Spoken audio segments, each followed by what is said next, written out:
So it's been a long time, and Rita and I still Kylego um, whenever we can. And I am in my 60s now. I'm living at my dad's house, the house that my dad built, and I constantly keep stuff around that's my dad's. I have no idea where it's going to go when I go because I don't have children, but um, I think about those things as I get older. I'm still playing tennis at 60, and people don't believe my age when I tell them. It's really cool. I still enjoy that youthful quality.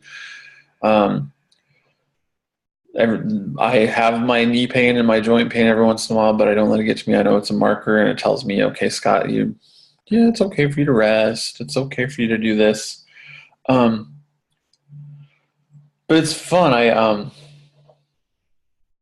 have always had this need to still really reflect on the things that my father built and be the same kind of force, but in my own way. And so, um, 10 years ago, I had this dream about living here and about making art from the things that were in my dad's shed. And so I've started doing that again. So I old rusty saw blades that haven't been touched with saws forever. I'm turning into art. I'm painting on rusty saw blades. I am putting them in the house so that anybody who comes in gets to see these portions of the things that my dad used to make things.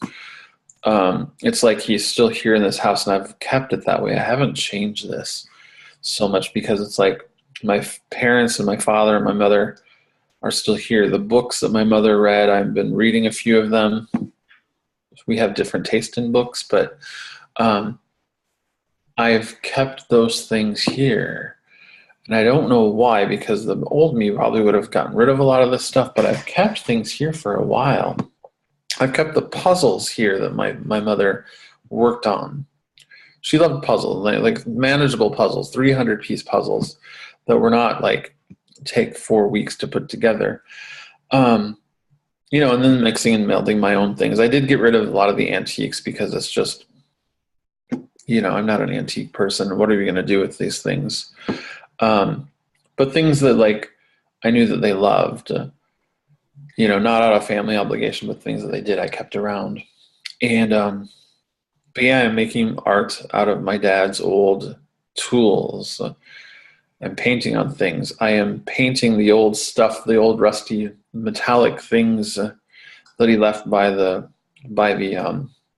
fence line. Having to lift them up and paint them is a chore, but I have the most multicolored, um, you know, plow diggers in the whole county probably. Um, and people come to see these things with the Airbnb. It's kind of interesting for them. They're like, I never would have thought of that. Or I've like painted some hearts on tree stumps that were left behind when my dad cut down. Um, and so they people have reminders, and it's really interesting of how I like kind of like also feel like it's me sending energy from the future to the past to heal anything that was in the past. And I feel that. I feel like my past is changing in me day by day. That all the hurts and worries I had as a child, I'm connecting with my father's child throughout that cosmos, and my mother's child, and her love of reading and how that was given to me. And so it's I feel like they never leave you, and it's a really great feeling, even though they've departed this lifetime here on Earth. Um, and there's this interesting solitude I feel, but a reveling of solitude and a reveling in the quiet. Sometimes days kind of meld with each other. If I don't have someone here visiting for the Airbnb, I feel like that gives me a routine. But if I don't have anyone visiting, um, I'm happy to let days kind of just be joined together. I'll take naps when I need to during the day. I'll take a little nap at night. I'll take another nap here. And so I feel like a whole week could just be like go and go and go. And there's not a lot of marker. But I've noticed too that I've like throughout this different sleep pattern, I feel more vitality and more alive and awake by allowing that. And I've like experienced some really cool things at night by doing this. I get a sleeping bag and I just slept outside on the cement slab down by the pond all night. Well, as long as I could for like maybe 3 hours, and came inside and had coffee. And ironically, people online on the internet video calls at that time, like, what are you doing up? We check in on each other. It's so great. Just, it's like people pop in when they intuitively need to, and they see my art and they see the things that I just show them. Here's this saw blade that I've painted on. What do you think? Just in the moment. And it's been really great. And it's good to have the dogs here. And my cousins bring their dogs here all the time. So it's a fun place. There's a little bit of loneliness, but I lean into it. I like leaning into the loneliness, and it connects me as I realize that I'm just reaching for parts of myself in the past and parts of myself that I'm becoming in the future. So that loneliness is, I have to realize that it's temporary, but I do feel it. And it is an interesting, quiet feeling. But I lean into this solitude like never before, and it's really comforting sometimes. So, and I always wanted in the past to like have a partner or someone I'm dating, or a boyfriend, or, you know, spouse, and I have those every once in a while. But the solitude is just something that speaks to me, and I love it. I can be by the pond, I can be by the river, I can contemplate, I can be with my own thoughts. And I'm okay with people showing up, however they show up. They can drive by. I tell people, come on over whenever you want. I may be here, I may not be, but the door's open. Check the Airbnb schedule, though. If you see nobody's there, or sees like time blocked off, just check in and see if I'm traveling or not. But if I'm here, just drop in. So it's a fun, quiet life, and I never really understood. I knew back in my late 40s that I was really tapping into the introvert site, but I wasn't quite sure really what that could become. I speak to stars. I speak to animals and plants, and they speak back to me, and people probably think I'm really crazy, that crazy old guy who thinks he's 20, living out in the country in his dad's sustainable house. You know, maybe I'll let them think that I'm crazy.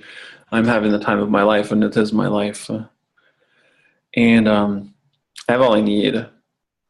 Although I'd like to grow a little more food next year. We'll see what happens. And yeah, we'll see what comes up. I revel in having no plan. And I feel like I'm going to be around for a while. I'm 60. I've got 40 more years to live. So people are talking to me about retirement and, you know, why do you still work, Scott? Why are you still doing all these coaching calls? Why are you still doing this every once in a while too?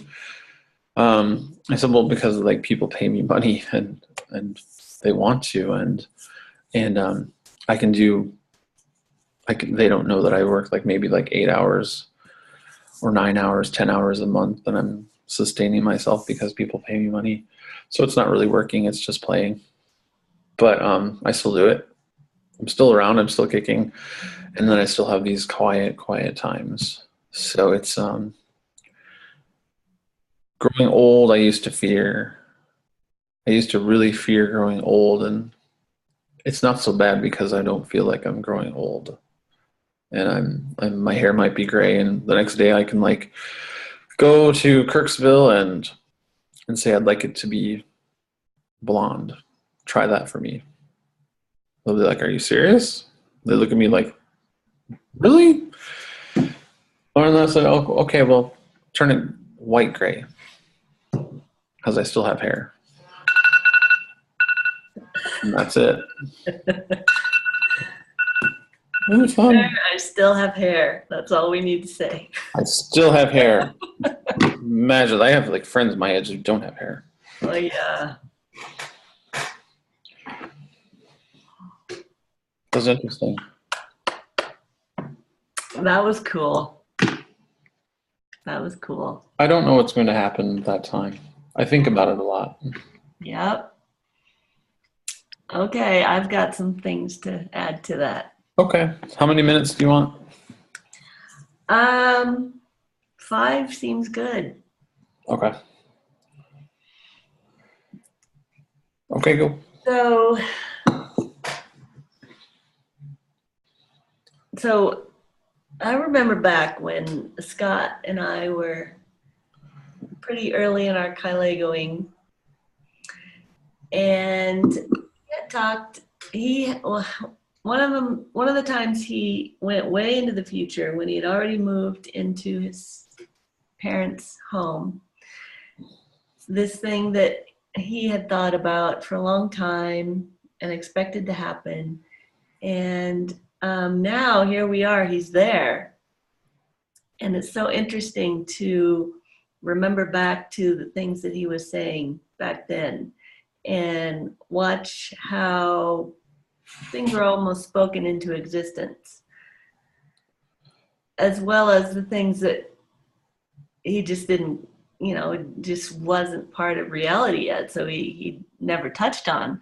But while the journey was happening between talking about it and living there, he started to be that person that he is now, way earlier than he expected.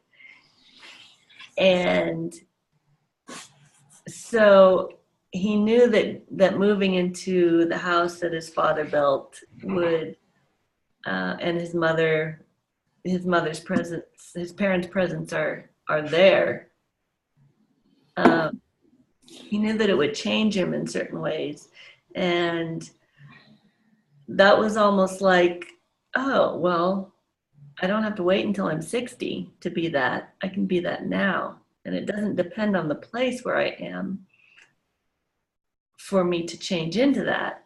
I can change into it today if I want to. And so he just started trying on that future self in different ways. And the solitude started getting really valuable to him. And so there's that thing that we have of needing relationship, needing the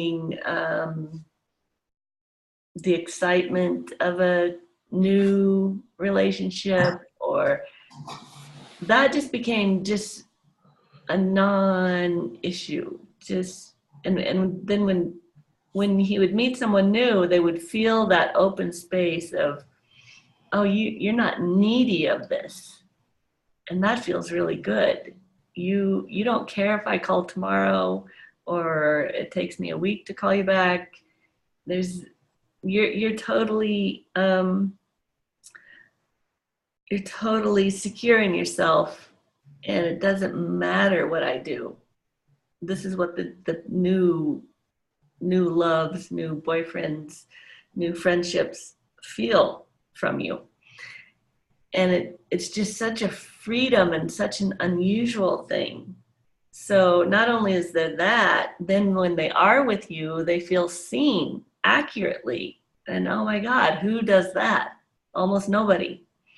So you just like create this space of freedom around you that people just they gravitate towards.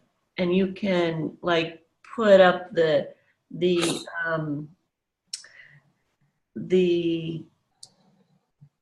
occupied, it's like the occupied sign, but it's just like a protective bubble when you don't want them to come through it. And that they bump up against that, and it feels okay to them too. It's not like, let me in, I want more. It's like the neediness has disappeared. And so you're totally okay with being in solitude or being social. You go between the two, and you imagine yourself being in your parents' house where they've already passed on, but still feeling their presence. And you started playing with, oh, well, a lot of people have already passed on. I'm going to go visit them. And you started going in between worlds more fluidly, so that when your parents passed on, it was just like a normal thing. You still just visited with them. And it made their passing easier for them too.